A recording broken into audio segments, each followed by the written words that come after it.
Everyone says that studying in the UK is a dream, but from 2025, the numbers tell a different story. Tuition fees are at an all-time high. The cost of living in the UK is rising faster than inflation. And to make matters worse, new immigration changes, especially surrounding the indefinite leave to remain, makes the UK a much harder country to settle in. So, is studying in the UK still a good investment, or is it fast becoming the worst financial decision that international students can make?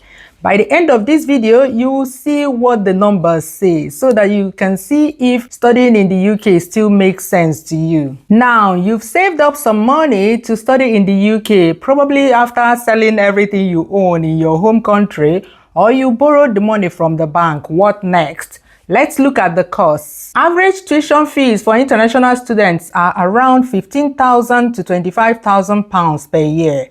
And for top universities, that figure can jump as high as £40,000 per year. That's just tuition, eh? Add living expenses. In London, the average student needs at least £1,200 to £1,500 per month for rent, food, and transportation. Outside London, it's cheaper, but still around £800 to £1,000 per month. You may think that you will make up these costs by working while studying in the UK, but as a student in the UK, you are only allowed to work 20 hours per week. These living costs are already difficult for full-time workers in the UK to bear, let alone someone that only works 20 hours per week on minimum wage. And here's what most people don't factor in. Visa fees, which can be over £800 per application, the NHS surcharge, which is a whopping £1,035 per year, current fuel, deposits for accommodation, books, travel, and other hidden academic costs. When you add it all up, a one-year master's degree can easily cost £30,000 to £40,000, while a full-time 3-year undergraduate degree can cost up to £100,000. Now, what do you get in return? Return on investment, or ROI, is the simplest way to judge whether studying in the UK from 2025 onwards is still financially worth it. The UK job market is crowded. Post-study work visas only give you 2 years to secure a skilled role. And if you're not able to do this, you will be forced to leave the UK. And here's the shocker. Even when you land jobs, with the new UK immigration rules, to extend your stay under the skilled worker visa, you will need to get a job that pays you a minimum salary of £41,700 per year. If you are under 26 years of age, they can accept jobs with a minimum salary of £33,600. But on the average, starting salaries for international graduates in the UK is around £25,000 to £30,000 per year. You can see that the starting salaries are way below the required salary to apply for the skilled worker visa that will enable you continue to stay in the UK. So based on the minimum salary requirements alone, the chances of you not being able to continue to stay in the UK after your studies is high. So the question becomes, if you spend £100,000 and end up not getting a qualifying job, is that really a good investment? And here's where it gets even tougher. In 2025, the UK government introduced big changes to immigration rules. The biggest one is that for various visa routes, the qualifying period for indefinite leave to remain, or ILR, has been extended from 5 years to 10 years. That means if your goal is permanent residency, you will now have to wait twice as long. On top of that, the UK has introduced something called contribution test. To qualify, you will need to prove continuous employment history without relying on benefits, high English proficiency, community contribution through voluntary work, and of course, a clean criminal record. And let's not forget, ILR and citizenship fees have also gone up. And who knows what the cost of visa renewals will be on the road to the 10 years mark? All these make settling in the UK more expensive than ever. So if your long-term plan is to use the study route or education route for settlement in the UK, the finish line has not only been moved further away, it has become even more expensive. If you have watched up to this point, this is a good time to click the like button if you are enjoying the video so that other people that need this information can see this video. And don't forget to subscribe to the channel so that you will get notified whenever I upload new videos. And let me know what you think so far in the comments below. I'll be reading.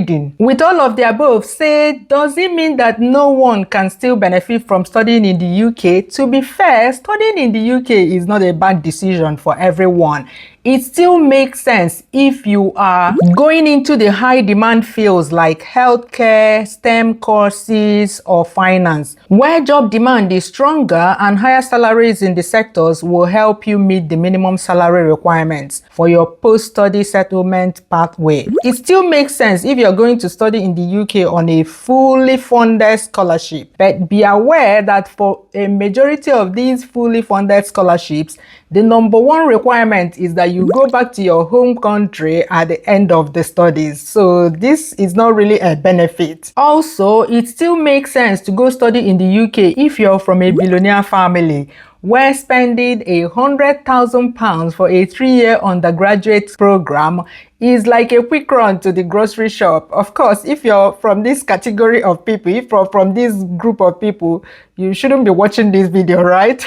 Also, studying in the UK still makes sense if your goal is short-term exposure. You just want to study in, a developed country with the intention of going back to your country. You don't have any plans whatsoever of settling in the UK. In that case, studying in the UK still makes sense for you, and of course, money is not an issue for you. But for the average international students who wants to settle in the UK after studies, studying in the UK is no longer the golden ticket that it once was. So what are the alternative relocation investments? Yeah, you can look into other cheaper countries. There are countries that offer cheaper tuition. They have a shorter period from being a student, coming into their country as a student to settlement. In these countries, tuition fees range from free, yes, some of them are free, range from free to something that is a lot cheaper than UK tuition fees. Another option is to diversify your investments. Instead of spending £100,000 on UK tuition fees,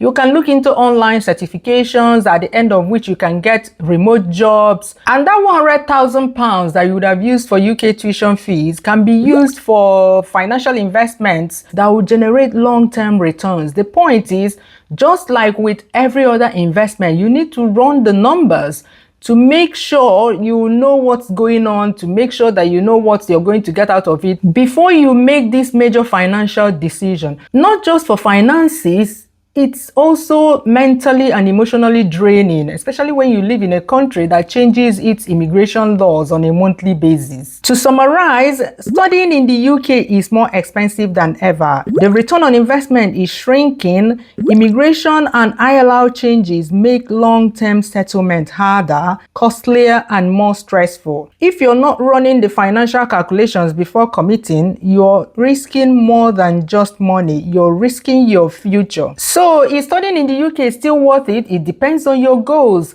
If you're chasing long-term settlement, permanent residence in the UK, the numbers don't add up anymore. But if you're seeking short-term, you just want to go there and study just because it's a European country, you have the funding, money is not an issue, and you have the intention of going back to your country afterwards, then it may still work for you. What do you think? I would like to hear from you. Would you still study in the UK given the current circumstances? Please let me know in the comments below, and I will be responding to as many as possible because I really want to have this conversation. Don't forget to hit the like button if you enjoyed this video and subscribe so that you will know whenever I upload the next video.